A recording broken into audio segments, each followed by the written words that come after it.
మీ car కి best ceramic coating premier care అపెక్సర్ car detailing studio for contact. ఢిల్లీలో భారీ పేలుడు సంభవించింది. ఈ పేలుడు వల్ల 9 మంది చనిపోయారు, మరో 25 మందికి తీవ్ర గాయాలయ్యాయి. అయితే మృతుల సంఖ్య కూడా పెరిగే అవకాశం ఉన్నట్టుగా తెలుస్తుంది. ఢిల్లీలోని ఎర్రకోటకు సమీపంలో పార్కింగ్ చేసినటువంటి ఒక కారులో ఈ పేలుడు సంభవించింది. సో ఈ పేలుడు వెనక ఖచ్చితంగా ఉగ్రవాదులు ఉంటారు అనేటువంటి అనుమానాలు వ్యక్తమవుతున్నాయి. సో ఇవాళే దాదాపు 2900 కిలోల పేలుడు పదార్థాలను ఢిల్లీకి సమీపంలో ఉన్నటువంటి ఫరీదాబాద్లో అటు అధికారులు స్వాధీనం చేసుకున్నటువంటి కొన్ని గంటల్లోనే ఈ పేలుడు సంభవించింది. దీని గురించి డిస్కస్ చేద్దాం. మనతో పాటున్నారు retired army officer, retired major SPS Oberoi garu. Oberoi గారు, ఖచ్చితంగా ఇది ఉగ్రవాదుల పని అనుకోవచ్చా?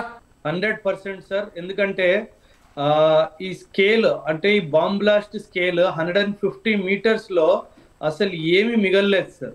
అంటే న్యూస్ రిపోర్ట్ లో ఇనిషియల్ ఎలా వచ్చిందంటే ఇది ఒక సిలిండర్ బ్లాస్ట్ లాగా వచ్చింది, కానీ ఇది సిలిండర్ బ్లాస్ట్ మాత్రం కాదు. సిలిండర్ బ్లాస్ట్ అయితే మహా అయితే ఒక్క కార్ పేలుతుంది, చుట్టుపక్కల ఉన్న కార్ అద్దాలు మాత్రమే పగులుతాయి, కానీ ఇలా చుట్టుపక్కల ఉన్న కార్లన్నీ ధ్వంసం అవ్వవు సార్. సో 100% ఇది టెర్రర్ అటాకే.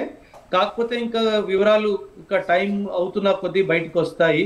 ఇంకా ఏ టెర్రర్ ఆర్గనైజేషన్ అయితే మేమే చేసామన్నట్టే దీన్ని స్వీకరించలేదు. బట్ 100%, ఎందుకంటే నేను టీవీలో విజువల్స్ చూస్తున్నాను, విజువల్ చూస్తే మాత్రం ఖచ్చితంగా ఇది bomb blast sir. Because RDX ఏదైతే ప్యాటర్న్ ఉంటుందో బ్లాస్ట్ ప్యాటర్న్, అలాగే బ్లాస్ట్ ప్యాటర్న్ కనిపిస్తుంది సార్. సో అలాగే హర్యానా స్టేట్లో ఉన్నటువంటి ఫరీదాబాద్లో ఇవాళ పెద్ద ఎత్తున అంటే 3 టన్నుల వరకు ఉండేటువంటి అమోనియం నైట్రేట్ని కొంత ఆర్డిఎక్స్ని కూడా స్వాధీనం చేసుకున్నారు అధికారులు. అది జరిగినటువంటి కొన్ని గంటల్లోనే ఈ బ్లాస్ట్ జరిగింది. అంటే దానికి దీనికి ఈ 2 ఇన్సిడెంట్స్కి ఏదైనా ఇంటర్ లింక్ ఉండొచ్చా? ఉండొచ్చు. ఇన్ఫాక్ట్ మనకి 1993లో ముంబై బాంబ్ బ్లాస్ట్ ఎలాగైతే జరిగిందో సిరీస్ బాంబ్ బ్లాస్ట్ జరిగింది సార్.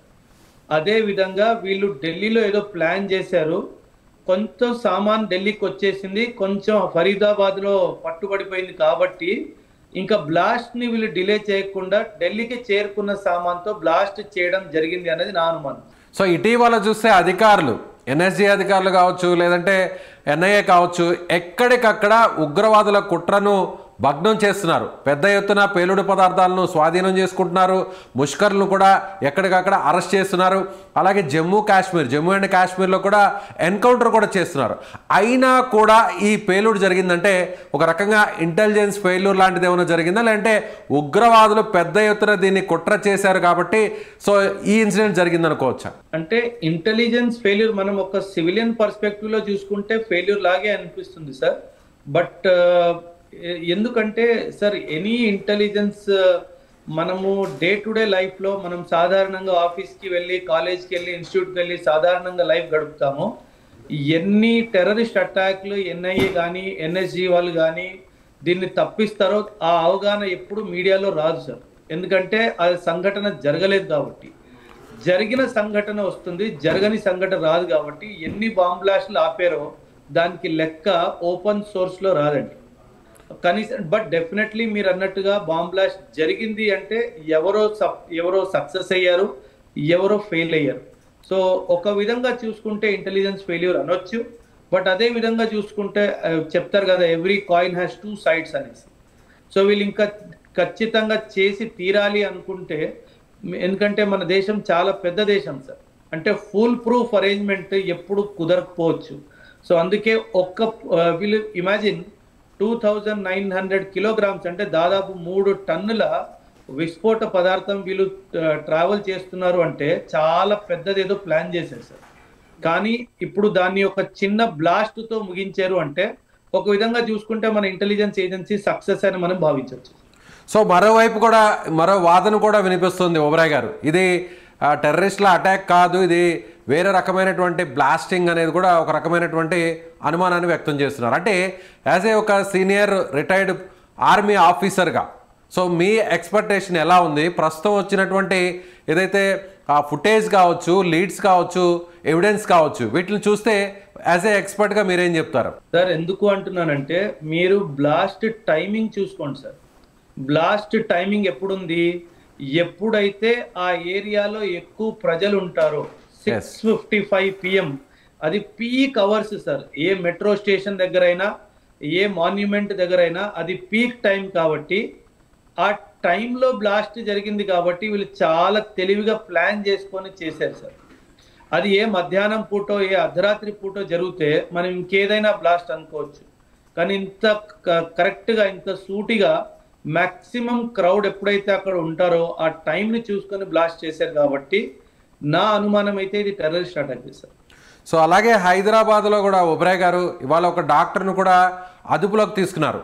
అతను ఆముదానికి సంబంధించినటువంటి ఆ గింజల నుంచి ఒక సాయిల్ని తీసి ఆ సాయిల్ని ఒక విష పదార్థంగా చాలా దారుణమైన, అంటే సైనైడ్ కంటే కూడా ప్రమాదకరమైనటువంటి ఒక విష పదార్థాన్ని తయారు చేసేటువంటి డాక్టర్, ఆ డాక్టర్ని కూడా అదుపులో తీసుకున్నారు.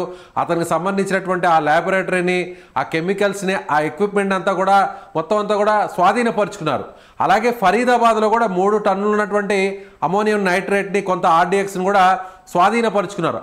అది జరిగినటువంటి కొన్ని గంటల్లోనే అందులోనూ మన క్యాపిటల్ అలాగే పూర్తిగా రద్దీగా ఉండేటువంటి మెట్రోకి సంబంధించినటువంటి ఒక ఎంట్రీ పాయింట్ దగ్గర, గేట్ నెంబర్ 1 దగ్గర, అది కూడా ఎర్రకోటకి సమీపంలోనే జరిగింది. దీని ఎలా చూడాలి?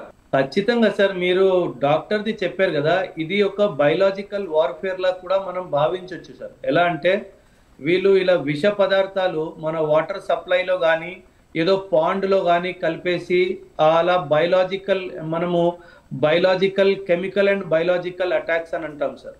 సో ఖచ్చితంగా వీళ్ళు ఏదో పెద్ద కుట్ర, పాకిస్తాన్ కానీ వేరే ఎవరైతే దీని వెనుకున్నారో, ఇంకా కొంచెం టైం గడిస్తే తెలుస్తుంది సార్ ఎవరు చేశారు అన్న విషయము. మనందరికీ తెలుసు పాకిస్తాన్ ఎలా ఆఫ్ఘనిస్తాన్తో యుద్ధం ఇప్పుడు చేస్తుందో, ఎక్కడో దానికి కారణం భారతదేశం అని చెప్పి పాకిస్తాన్ భావిస్తుంది. కానీ భారతదేశం మాత్రం చాలా స్పష్టంగా చెప్పేసింది, ఆఫ్ఘనిస్తాన్కి పాకిస్తాన్కి మధ్యలో జరుగుతున్న గొడవలో భారత్కి ఎటువంటి సంబంధం లేదు, అది మీ బౌండరీకి సంబంధించి డిస్ప్యూట్ అని చెప్పి చెప్పడం జరిగింది సార్. కానీ పాకిస్తాన్ వాళ్ళు దాన్ని అలా భావించట్లేదు. సో ఖచ్చితంగా వాళ్ళ దేశంలో ఉన్న ప్రజల్ని ఒక సహానుభూతి అందించుకోవాలి అన్న ఒక ప్రయత్నంలో జరుగుతున్నదే ఈ ప్రయత్నాలన్నీ సార్. ఒకవైపు టెర్రరిస్ట్ అటాక్లు, ఇంకోవైపు కెమికల్ అండ్ బయలాజికల్ వార్ఫేర్ చేయడానికి కూడా వీళ్ళు ప్రయత్నిస్తున్నారు సార్. అందుకే సివిల్ సప్లైస్ డిపార్ట్మెంట్లో ఎవరైతే ఉన్నారో వాళ్ళు చాలా జాగ్రత్త వహించాల్సిన అవసరం ఉంది సార్. అంటే ఎక్కడైతే వాటర్ బాడీస్ని కంట్రోల్ చేసే వాళ్ళు ఉంటారో, వాటర్ని మెట్రో సిటీస్కి రిలీజ్ చేసే వాళ్ళు ఉంటారో, వాళ్ళని చాలా జాగ్రత్తగా మానిటర్ చేసే ఎంతో అవసరం ఉంది సార్. ఒకవేళ ఈ బ్లాస్ట్కి ఖచ్చితంగా ఉగ్రవాదులు, ఉగ్రవాద సంస్థలు, అలాగే దీని వెనక పాకిస్తాన్ కానీ ఉంటే, సో పెహల్గామ్లో జరిగినటువంటి అటాక్ తర్వాత ఏం జరిగిందో తెలుసు. ఇండియా పాకిస్తాన్ మధ్య పెద్ద ఎత్తున వార్ కూడా నడిచింది. ఆపరేషన్ సింధూర్ కూడా చేపట్టాం. సో చాలామంది ఉగ్రవాదుల్ని మట్టుబెట్టాం, వాళ్ళ స్థావరాలను కూడా ఇక్కడి నుంచే కూల్చివేశాం. సో ప్రపంచం అంతా కూడా ఒక రకంగా భయపడేటువంటి స్థాయిలో సో మనం వాళ్ళని అటాక్ చేసాం. అయితే ఇప్పుడు మళ్ళీ ఆపరేషన్ సింధూర్ తర్వాత ప్రధానమంత్రి కూడా ఒక మాట చెప్పారు, ఉగ్రవాదులు మన దేశానికి, మన దేశంలో ఉన్నటువంటి పౌరులను ఏమాత్రం కూడా ఇబ్బంది పెట్టినా, దీని వెనక పాకిస్తాన్ హస్తం ఉంది అని తెలిసినా కూడా ఆపరేషన్ సింధూర్ మళ్ళీ ప్రారంభమవుతుంది అనేటువంటి హెచ్చరిక చేశారు. సో ఈ ఇన్సిడెంట్ వెనక ఒకవేళ ఖచ్చితంగా పాకిస్తాన్ ఉంటే, ఖచ్చితంగా ఉగ్రవాదుల సంస్థలు ఉంటే ఆ దేశానికి సంబంధించినవి ఎలా ఉండబోతుంది, దీని పర్యవసనం ఎలా ఉండాలని కోరుకుంటారు యాజ్ ఏ ఒక రిటైర్డ్ ఆర్మీ ఆఫీసర్గా, రిటైర్డ్ మేజర్గా? సార్ ఎందుకు ఈ రోజే జరిగిందంటే సార్, మనము లింక్స్ ని అర్థం చేసుకోవాలి సార్. ఈ రోజు ఆపరేషన్ త్రిశూల్ చివరాఖర్ రోజు సార్. 31 అక్టోబర్ రోజు స్టార్ట్ అయింది, నవంబర్ 10th వరకు ఈ రోజు చివరాఖర్ రోజు. మన భారత ప్రధాని గారు ఆపరేషన్ త్రిశూల్ చాలా సక్సెస్ఫుల్ గా మనం ముగించాము అని చెప్పాం కదా. సో ఖచ్చితంగా ఆపరేషన్ త్రిశూల్ సక్సెస్ కాదు. చూడండి, మీరు ఆపరేషన్ త్రిశూల్ చేసినప్పుడే అది ముగిసే లోపు మేము ఒక టెర్రరిస్ట్ అటాక్ చేసాము అని చెప్పి ఒక మెసేజ్ అందించడానికి ఖచ్చితంగా పాకిస్తాన్ చేసిన దుస్సాహసం అన్నది నా అభిప్రాయం సార్. ఒకవేళ దీన్ని సీరియస్గా తీసుకుంటే సో మన ఇండియన్ గవర్నమెంట్ దీని రియాక్షన్ ఎలా ఉండే అవకాశం ఉంటుంది సార్? 100%. ఇన్ఫ్యాక్ట్ ఆపరేషన్ సింధూర్ అప్పుడు కూడా నేను మీ ఛానల్ ద్వారా కానీ మాట్లాడుతున్నప్పుడు నేను ఒకటే మాట అన్నాను సార్, ఎందుకంటే పాకిస్తాన్ టెర్రరిజం చెయ్యకుండా ఉండలేదండి. పాకిస్తాన్ ఖచ్చితంగా టెర్రరిజం చేయాల్సిందే. పహల్గామ్ అప్పుడు కూడా నేను చెప్పాను, మహా అయితే 3 నుంచి 5 నెలలు వీళ్ళు ఊరుకొని ఉంటారు. ఆ తర్వాత ఖచ్చితంగా ఏదో ఒకటి చేస్తారు. ఎందుకంటే మనకు గుర్తుంటే మౌలానా మసూద్ అజర్ చాలా ఓపెన్ గా ఇండియాకి వార్నింగ్ ఇచ్చాడు. ఏమని? నా మనుషుల్ని, నా బంధువుల్ని పొట్టను పెట్టుకున్న భారతదేశాన్ని వదిలేదే లేదు, ఖచ్చితంగా నేను మళ్ళీ టెర్రరిస్ట్ అటాకులు చేస్తాను అని చెప్పాడు. అందుకే ఆపరేషన్ సింధూర్ కి మనం ఎప్పుడైతే కామా పెట్టామో, నేను ఆ రోజు కూడా చెప్పాను, మనం ఇది చాలా పెద్ద తప్పు చేస్తున్నాం. మనం వాళ్ళ మీద కాన్స్టెంట్ గా ప్రెషర్ బిల్డప్ చేస్తేనే వాళ్ళు ఆగుతారు, లేదంటే ఖచ్చితంగా వాళ్ళు ఇంకొక దుస్సాహసానికి గురి తీస్తారని చెప్పారు. అందుకే ఖచ్చితంగా పాకిస్తాన్ మీద కంటిన్యూస్ ప్రెషర్ పెడుతూనే ఉండాలి. ఆపరేషన్ సింధూర్ కొనసాగించే అవసరం ఎంతగానో ఉంది సార్. ఆపాల్సిన అవసరమే లేదు. ఇప్పుడు జైషే మొహమ్మద్ కానీ, లష్కరే తైబా కానీ, ఇంకేదైనా ఉగ్రవాది సంఘటన దీని వెనకాల సంస్థ ఉంది అంటే ఖచ్చితంగా వాళ్ళ టెర్రరిస్ట్ క్యాంప్స్ లొకేషన్స్ మనకు అన్ని తెలుసు సార్. మరొకసారి ఆపరేషన్ 2.0 చేసి ఆ టెర్రర్ క్యాంప్స్ అన్నిటినీ ధ్వంసం చేయాలి. అండ్ ఆఫ్ఘనిస్తాన్ లో ఇప్పుడు బగ్రామ్ ఎయిర్ బేస్ లో మనం చేరుకున్నాం కాబట్టి ఆ ఎయిర్ బేస్ ని వాడుతూ కూడా మనం వెస్ట్ సైడ్ నుంచి కూడా పాకిస్తాన్, ఎందుకంటే మనం ఇటువైపు నుంచి అటాక్ చేస్తే వీళ్ళు ఆఫ్ఘనిస్తాన్ వైపు అందరినీ తరలించేస్తారు. సో సైమల్టేనియస్ గా ఇటువైపు ఈస్ట్ నుంచి, ఆఫ్ఘనిస్తాన్ వైపు వెస్ట్ నుంచి ఒక ప్లాన్డ్ స్ట్రాటజీతో పాకిస్తాన్ టెర్రర్ క్యాంప్స్ మీద అటాక్ చేయాల్సిన అవసరం ఎంతగానో ఉంది sir. Right sir, thank you so much Oberoi గారు. సో ఇది రిటైర్డ్ ఆర్మీ ఆఫీసర్ ఓబరాయ్ గారు చెప్తున్నట్టుగా ఖచ్చితంగా దీని వెనక పాకిస్తాన్ కుట్ర దాగి ఉంటుంది. అలాగే ఈ కుట్రకి అంటే ఈ బ్లాస్టింగ్ వెనక ఉగ్రవాద సంస్థల హస్తం ఖచ్చితంగా ఉండే అవకాశం ఉంటుంది. ఎందుకంటే సరిగ్గా బ్లాస్టింగ్ జరిగినటువంటి టైం చూస్తే 6:45 అంటే సాయంత్రం. ఇది అందరూ కూడా ఆఫీసుల నుంచి, కాలేజీల నుంచి వీళ్ళ వ్యాపార కార్యక్రమాలు ముగించుకొని ఆ టైంలో మెట్రో నుంచి అందరూ కూడా ట్రావెల్ చేసేటువంటి పీక్ టైం. సో మృతుల సంఖ్య కూడా పెరిగే అవకాశం ఉంటుంది. కాబట్టి అదును చూసి ఖచ్చితంగా ఉగ్రవాదులు ఈ టైంలోనే బ్లాస్ట్ చేసి ఉంటారు. ఇది ఖచ్చితంగా ఉగ్రవాదుల పనే. ఒకవేళ ఇది ప్రూవ్ అయితే మాత్రం ఖచ్చితంగా భారతదేశం మళ్ళీ ఆపరేషన్ సింధూర్ 2.0ని స్టార్ట్ చేయాల్సినటువంటి అవసరం ఉంది. పాకిస్తాన్లో ఉన్నటువంటి ఉగ్రవాదులను పూర్తి స్థాయిలో తుడిచిపెట్టేంత వరకు కూడా ఆపరేషన్ సింధూర్ని కంటిన్యూ చేయాలని ఆయన అనుకుంటారు. మరి మీరేమనుకుంటున్నారు? ఓబరాయ్ గారు చెప్తున్నట్టుగా ఆపరేషన్ సింధూర్ని తిరిగి ప్రారంభించాల్సినటువంటి టైం వచ్చిందా? మీ అభిప్రాయాన్ని కామెంట్ చేయండి.